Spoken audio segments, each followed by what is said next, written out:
The Kite Man. I grew up loving the Kite Man. Our Kite Man was old and bent and smelled of sawdust and rope. His kites were the most magnificent things I'd ever seen, each tail a brilliant explosion of color against the gray backdrop of the Nebraska sky.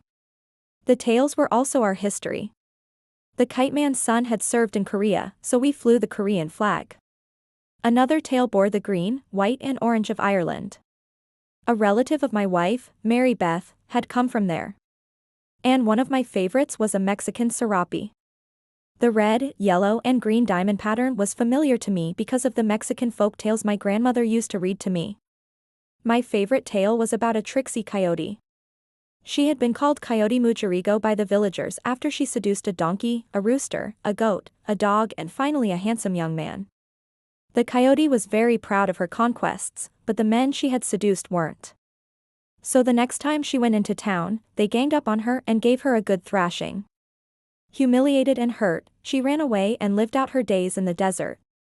The men thought they had one, but soon they realized that the promiscuous coyote had given them something to brag about. And thanks to her, their children would never have to work hard for a little excitement. One night, many years later, Coyote Mujerigo died. The sun rose the next morning and the men told their wives that the coyote had been right. They were too late. We should have had a life like hers, they said, full of fun and adventure. From then on, the women listened whenever the men boasted about their conquests and didn't take them seriously at all. Coyote Mestiza, my grandmother used to say, was one of those rare heroes who helps others understand that no matter how much money they have, no matter how well dressed they are, no matter how brave they may be, all men are weak without love. Coyote Mestiza showed these men what they really needed. Love.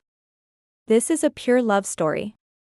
It is a simple story about a woman who loves her husband and daughter and lives in an exciting part of town.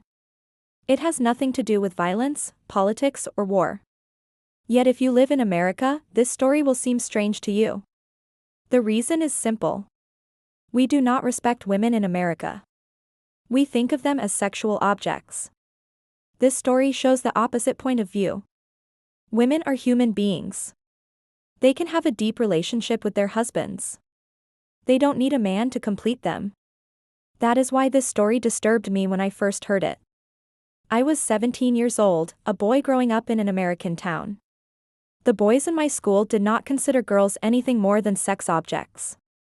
It never occurred to them that a girl could become a human being. This changed my life. The moment I heard this story, I knew I wanted to learn more about the culture that respected women.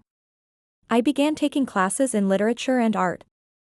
I learned about the great civilizations of Latin America, which unfortunately nobody tells you about in high school. I discovered a whole range of emotions that I never knew existed. Like the deep caring of the mother who is cooking dinner for her family, or the quiet dignity of a woman selling flowers on the street, or the determination of a woman walking barefoot through the jungle to visit her sick child. To show you how important this was, let me tell you that I'm still trying to make up for lost time. My wife, Mary Beth, is a folklorist. We collect stories about people from all over the world. We meet interesting people and have exciting adventures. And I share these stories with you here. So if you want to know more about the world, subscribe. You will learn about other countries, meet interesting people, discover amazing adventures, and learn about the heroes of everyday life. All this from the comfort of your home. Subscribe now.